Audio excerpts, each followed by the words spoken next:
Hey everybody, सो आज हम करेंगे past indefinite tense. So let's start. Past indefinite, तो इसकी हिंदी में पहचान क्या रहेगी? हिंदी के जिन वाक्यों के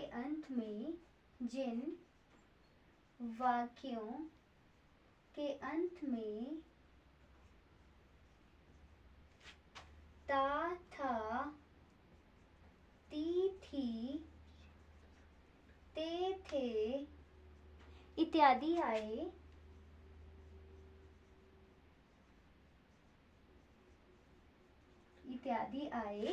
वह वाक्य पास्ट इंडेफिनिट के होते हैं। अब ये ता था, ती थी, ते थे क्या होता है, चलिए इसको एक सेंटेंस में कन्वर्ट करके देखते हैं। जैसे मैं लिखूं, बहुत हो गया राम राम, कोई नया सा नाम सोचते हैं। जैसे मैं लिखूं, अंशनित स्कूल जाता था,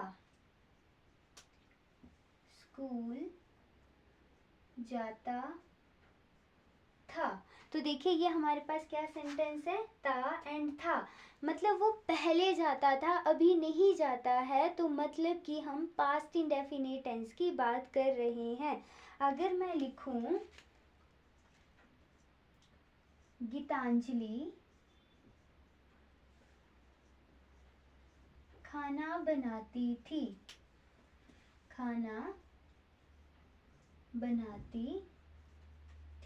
तो इस सेंटेंस में मैं ये बताने की कोशिश कर रही हूँ कि जो गीतांजलि है वो पहले पास्ट में, पूर्व में खाना बनाती थी, लेकिन अभी वो खाना नहीं बना रही है। तो जिन भी चीज़ों में हम बीते हुए कल की बात करें या उस सेक्शन के बारे में बताएं जो पहले हो चुका है या भूतकाल में हो चुका है, उसको हम पास्ट इंडेफिनिट के अंडर स्टडी करते हैं।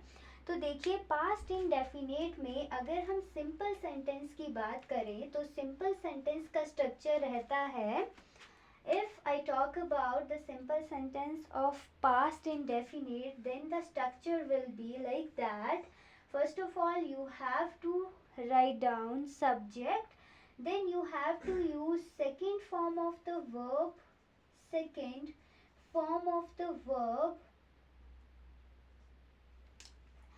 You can write in the short form second form of the verb plus object.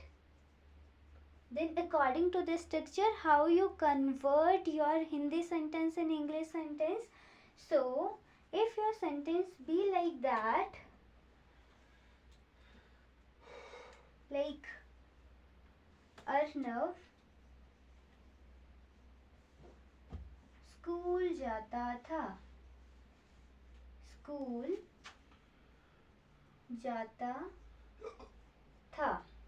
तो हम according to this structure how we convert this Hindi sentence?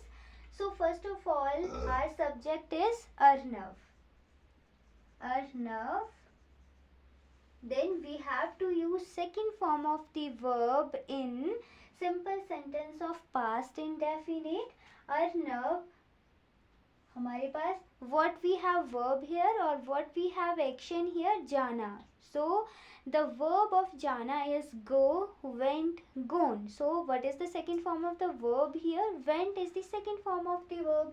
So we use went. Arnav went, कहाँ जाता था? School जाता था. So हमारा object क्या है? School.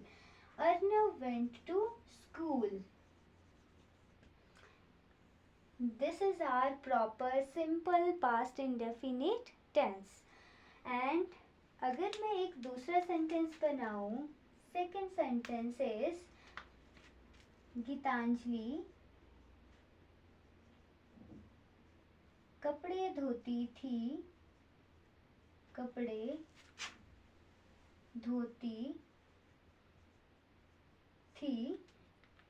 So how we convert it? Our subject it according to our structure we have to change it. So according to our structure, first of all we use subject. So our subject is Gitanjali here. Gitanjali. Verb क्या है हमारी? धोना, wash. wash, washed, washed. We have to use second form of the verb here. So we have wash. Second form is washed. Gitanjali washed क्या धोती थी? हमारा object है कपड़े धोना. Gitanjali washed the clothes. So this is all about the structure of present indefinite simple sentence. Now talking about to the negative sentence. I hope it's clear to all. Now talking about negative sentence.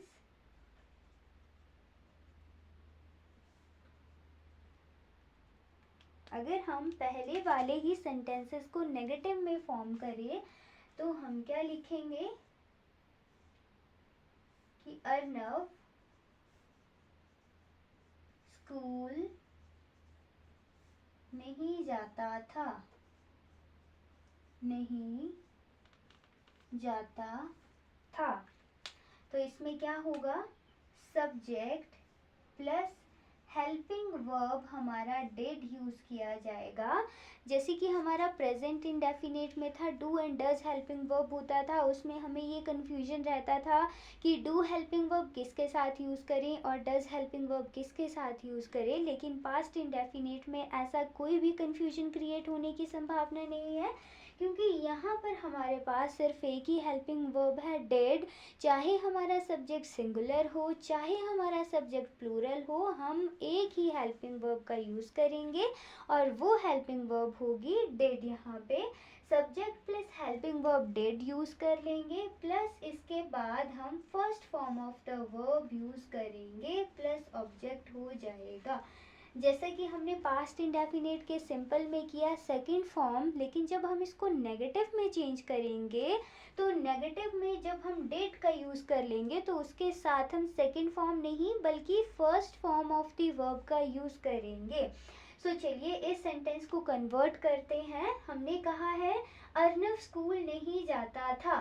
तो हमारा structure क्या है? हमने सबसे पहले subject को लिखना है. सब्जेक्ट है हमारे पास Arnav, did plus not. Negative sentence है तो प्लस यहाँ पे नॉट भी आ जाएगा. Arnav did not. First form of the verb. Verb क्या है? जाना. गो. कहाँ जाता है? School. School. Arnav did not go to school. कि अर्नव स्कूल नहीं जाता था.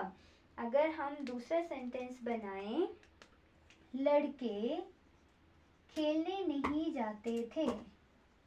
लड़के खेलने नहीं जाते थे.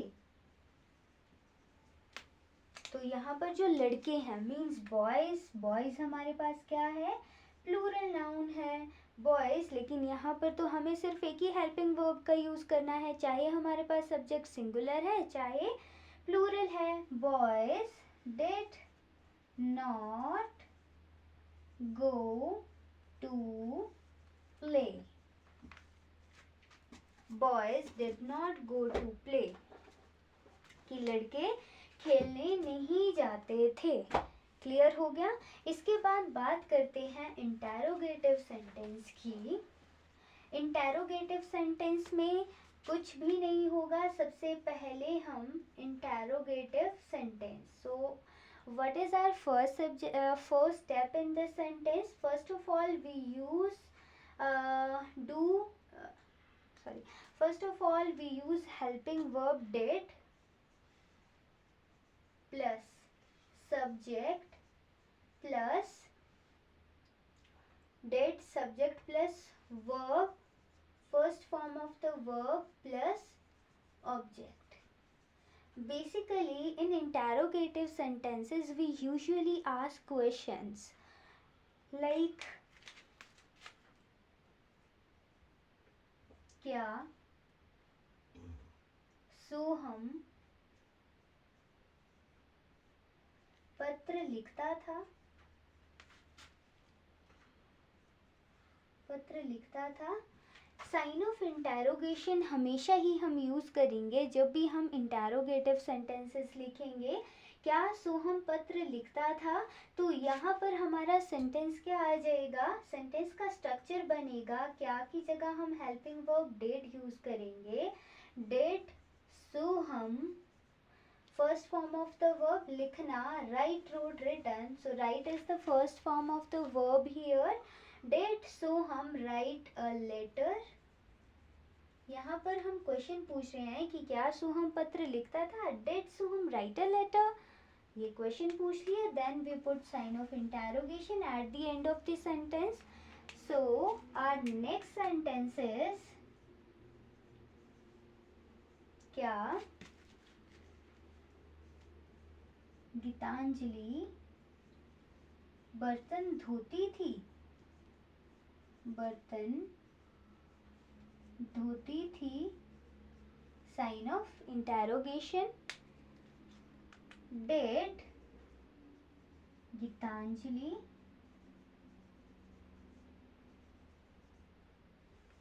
First form of the verb is धोना, क्लीन द, बर्तन को बोलते हैं हम यूटेंसिल्स,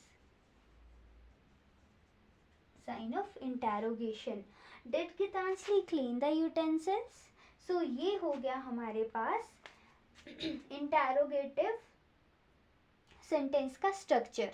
अब हम बात करते हैं इंटेरोगेटिव नेगेटिव की। इंटेरोगेटिव एंड नेगेटिव में ज़्यादा कुछ डिफरेंस नहीं होता है, बस जो इंटेरोगेटिव सेंटेंस होता है उसके बीच में हमें प्लस नॉट ऐड करना होता है। सेम स्ट्रक्चर रहेगा, did plus subject plus not plus first form of the verb plus object आ जाएगा।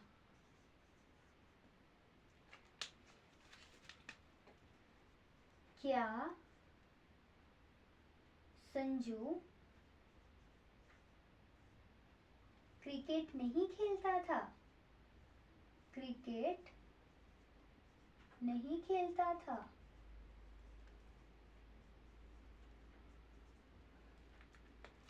सो सेंटेंस कन्वर्ट होगा, did Sanju not play cricket,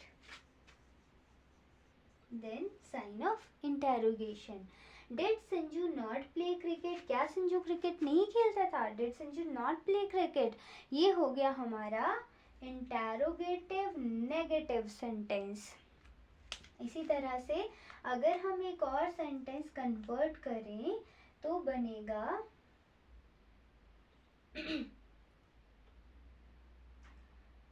कोई भी नाम सोच लीजिए आप। गौरव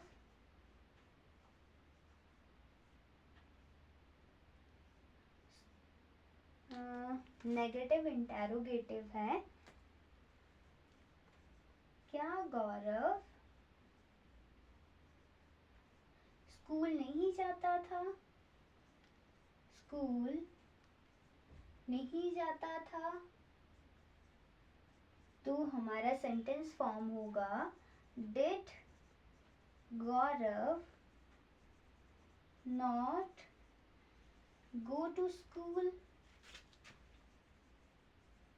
did Gaurav not go to school, ये हो गया हमारा इंटेरोगेटिव नेगेटिव सेंटेंस। इसी के साथ हमारा पास्ट इंडेफिनेट का टेंस खत्म होता है। नेक्स्ट वीडियो में हम करेंगे फ्यूचर इंडेफिनेट टेंस को। So thank you guys.